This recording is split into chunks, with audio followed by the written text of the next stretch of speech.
Inis támas chun féchant bargraf líneach inne. Agus is bailach an bargraf chun ólas nó sonraí I thuspáint bhealach difriúil.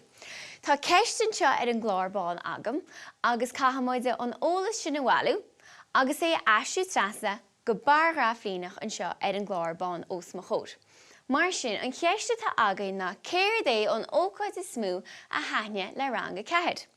Bhí chéad ócáid a bhí rá acu fiche.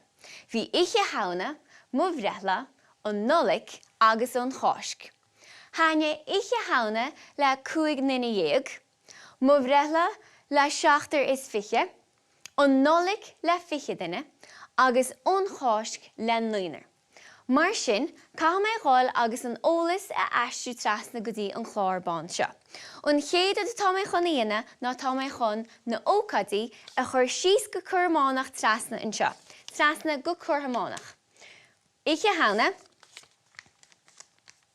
mhreithla, an nolik, agus deire an chosc. Mar sin, tá na ócadaí cuirte síos go curmánach an seo agam, agus tá mé chun na uimhreachaí a chur go hingearach suas an seo. Tá uimhreachaí mór an seo agam, ach níle dóthain spás agam an chláirbáin le chula uimhir is scríomh go éonarach an seo. Bheadh muid chun riocht amach a spás an sciúpaí. Mar sin caitheamh mé cúra suas I cúigeanna, ónas go mé a dóthain spás agam go chula uimhir. Gotha muid suas a cúigeanna go hingearánach. 5, 10, 15, 20, 25, 30 agus 35. Iontach. Inis, an chéad chéim eile na caitheamid an ólas I líne isteach. Mar sin tá mé chun mar rialóir agus mar bharcar áil, agus tá mé chun tús a chur le ihe hauna.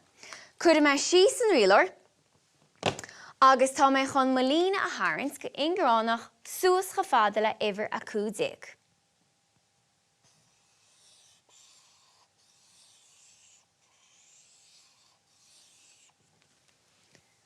An chéad ócáid eile atá againn ná mhreithla, le 7 agus 5. Mar sin an nuair seo, cé nach bhfuil 7 an gláir, tá muid a gháil suas beganín os céan an uimhir 25.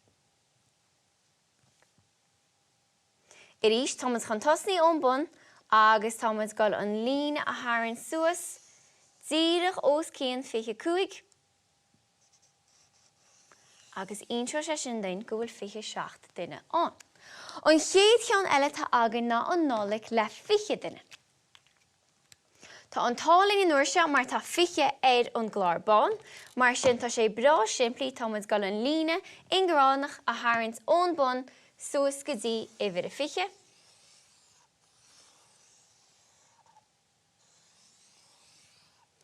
Agus an sin deire an chosc le 9.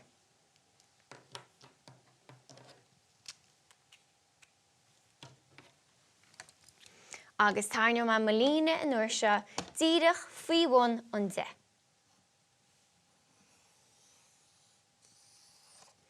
Inis.